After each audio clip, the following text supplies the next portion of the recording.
Selamat pagi teman-teman dan Mas Arif. Hari ini dalam mata kuliah pengantar metode penelitian sosial, saya selaku pembahas akan memaparkan materi mengenai kualitatif dan kuantitatif sampling. Sebelumnya, izinkan saya memperkenalkan diri. Nama saya Fani Puspamayansari Syaferial dengan NPM 20065945151. Selanjutnya akan ada 4 poin pembahasan yang akan diulas lebih lanjut. Yang pertama, reasons for sampling. Yang kedua, sampling strategies. Yang kedua, 5 ways to sample randomly. Dan yang keempat, decisions regarding sample size sampling strategies. Reasons for sampling. Sampel adalah sekumpulan kecil kasus yang dipilih oleh seorang peneliti dari kumpulan besar kasus untuk selanjutnya dipelajari untuk memahami lebih banyak rangkaian kasus dan mengeneralisasikan dalam populasi.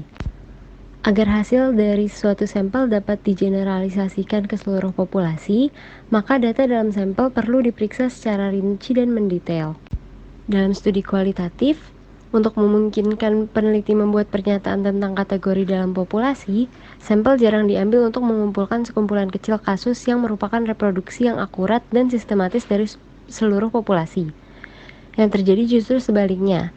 Sampel yang diambil digunakan untuk mengidentifikasi kategori yang relevan dengan dunia sosial, seperti misalnya di tempat kerja. Aspek sampel studi kualitatif lebih memfokuskan pada proses dalam skala kehidupan yang kompleks. Dalam pengambilan sampel kualitatif, kasus atau unit dipilih oleh peneliti, kemudian kasus atau unit yang dipilih itu diperlakukan sebagai pembawa aspek atau fitur dunia sosial. Contoh kasus atau unit yang dipilih ini mewakili populasi kasus atau unit yang jauh lebih besar.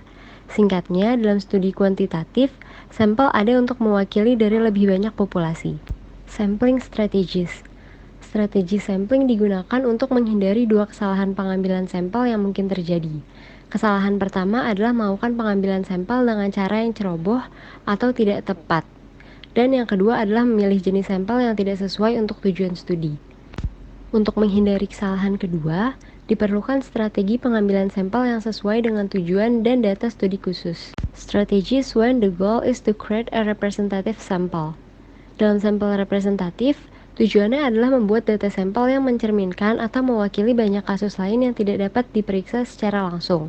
Sampel representatif ini dilakukan dengan dua cara. Pertama adalah metode sampling probabilitas, dan yang kedua adalah metode sampling non-probabilitas. Metode sampling probabilitas merupakan metode yang disukai dan dianggap sebagai standar emas untuk sampel representatif. Metode ini membuat sampel representatif yang akurat yang memiliki kesalahan yang dapat diprediksi secara sistematis, yaitu peluang yang diketahui secara tepat untuk menjadi di luar target. Metode sampling probabilitas ini lebih sulit untuk dilakukan daripada sampling non-probabilitas. Yang kedua ada metode sampling non-probabilitas. Metode sampling non-probabilitas ini dibagi menjadi dua. Yang pertama adalah pengambilan sampel praktis atau secara mudah. Di sini peneliti dapat memilih siapapun yang kebetulan ditemui untuk menjadi narasumbernya. Kriteria untuk memilih kasus dalam pengambilan sampel praktis adalah mudah dijangkau, nyaman, atau tersedia. Namun, pengambilan sampel praktis ini kurang dianjurkan karena seringkali menghasilkan sampel yang tidak representatif. Contoh dari pengambilan sampel tersebut adalah wawancara orang di jalanan yang dilakukan oleh program televisi. Pewawancara televisi pergi berjalan-jalan dengan kamera dan mikrofon untuk berbicara dengan beberapa orang yang nyaman untuk diwawancara. Orang-orang yang berjalan melewati studio televisi di tengah hari tidak mewakili semua orang. Demikian pula pewawancara televisi yang cenderung memilih orang yang terlihat normal bagi mereka dan menghindari orang yang tidak menarik, cacat, miskin, tua, atau tidak pandai bicara. Yang kedua adalah pengambilan sampel kuota. Dalam pengambilan sampel kuota, peneliti pertama-tama mengidentifikasi kategori umum, di mana kasus atau orang yang ditempatkan, dan kemudian memilih kasus untuk mencapai jumlah yang telah ditentukan di setiap kategori. Meskipun pengambilan sampel kuota adalah permulaan sebagai keragaman populasi, tetapi tetap sulit untuk merepresentasikan semua kemungkinan karakteristik populasi secara akurat. Teknik pengambilan sampel probabilitas cukup sulit untuk dilakukan. Untuk itu, terdapat beberapa kosakata yang perlu dipahami. Yang pertama adalah elemen sampling. Di sini, peneliti mengambil sampel dari banyak koleksi kasus atau unit, di mana setiap kasus atau unit adalah elemen pengambilan sampel yang mana adalah unit analisis dalam suatu kasus. Bisa seseorang, keluarga, lingkungan, tindakan sosial, dan sebagainya. Untuk menentukan populasi, Peneliti akan menentukan elemen-elemen dan mengidentifikasi batas-batas geografis dan temporal serta batas-batas lain yang relevan. Maka ada yang disebut dengan sampling frame, yaitu daftar yang diprediksi untuk mewakili populasi. Contohnya daftar pemilik KTP, SIM, IMANI, dan sebagainya. Untuk menggambar sampel probabilitas dimulai dengan populasi. Populasi adalah sekelompok besar yang ditentukan secara konkret dari banyak kasus, di mana peneliti menarik sampel dan hasil dari sampel tersebut digeneralisasikan. Populasi target adalah sekumpulan spesifik elemen yang akan dipelajari lebih lanjut. Setelah mengkonseptualisasikan populasi, peneliti perlu membuat definisi operasional untuk ide populasi abstrak dengan cara yang dianalogikan dengan operasionalisasi dalam proses pengukuran melalui kerangka sampel. Kerangka sampel sendiri adalah daftar kasus dalam suatu populasi atau perkiraan terbaiknya, misalnya direktori telepon, catatan pajak, catatan SIM, dan lain-lain. Sampling ratio. Rasio pengambilan sampel adalah rasio ukuran sampel dengan ukuran populasi target, yang mana perbandingan jumlah kasus dalam sampel dengan jumlah kasus dalam populasi. Parameter. Parameter merupakan karakteristik dari seluruh populasi yang diestimasi dari suatu sampel. Ciri yang menggambarkan populasi berasal dari data statistik.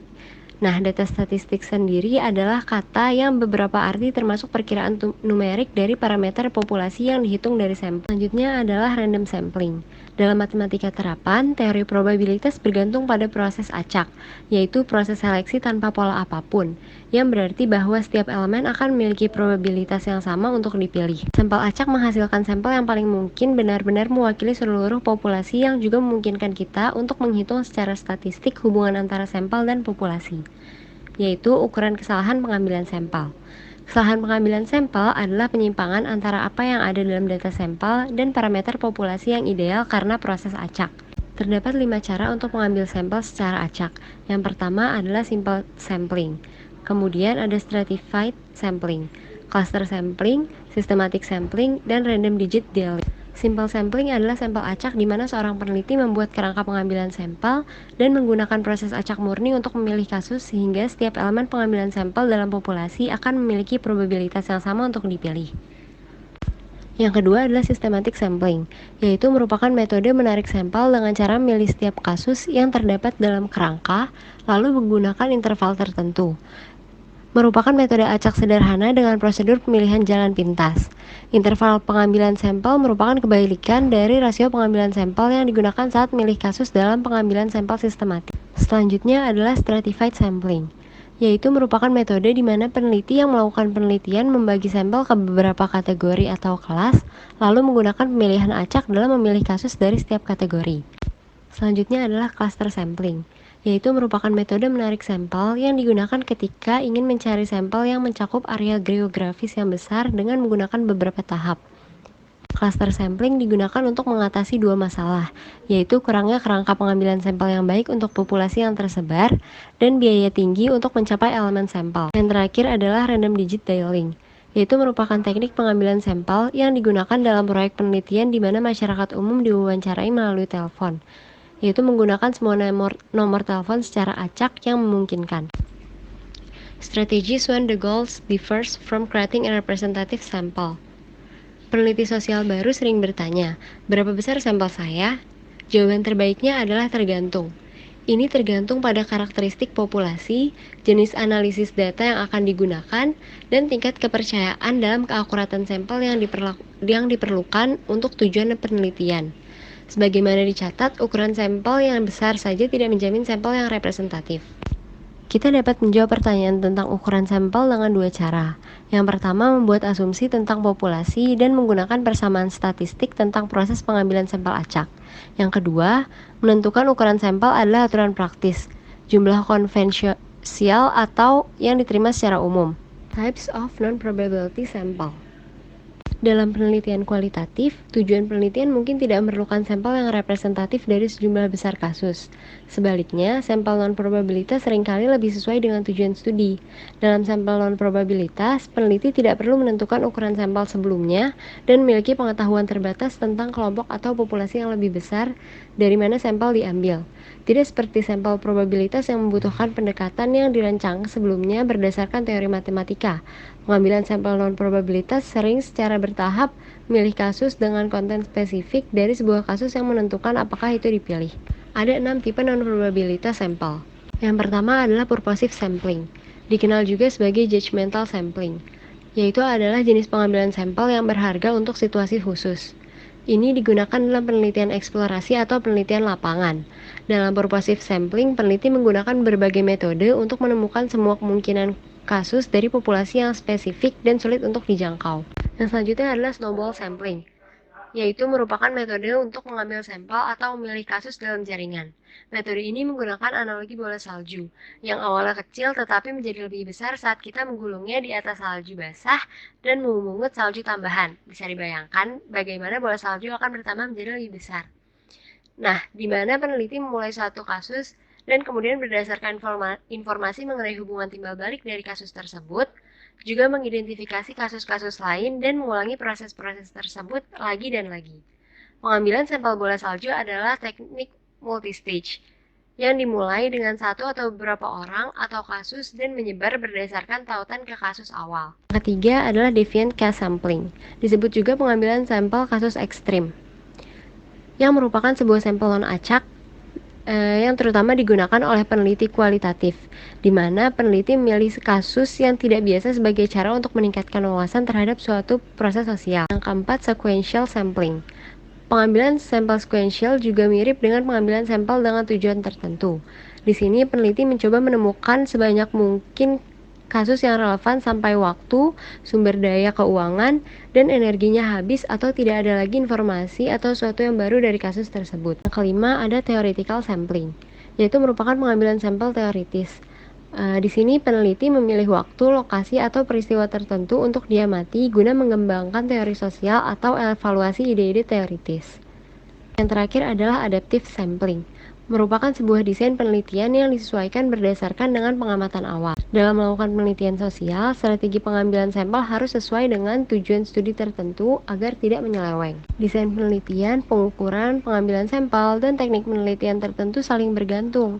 Untuk itu, dalam praktiknya kita perlu memikirkan tentang pengumpulan data saat kita merancang penelitian dan mengembangkan ukuran. Sekian presentasi dari saya, kurang lebihnya mohon maaf. Selamat pagi dan terima kasih.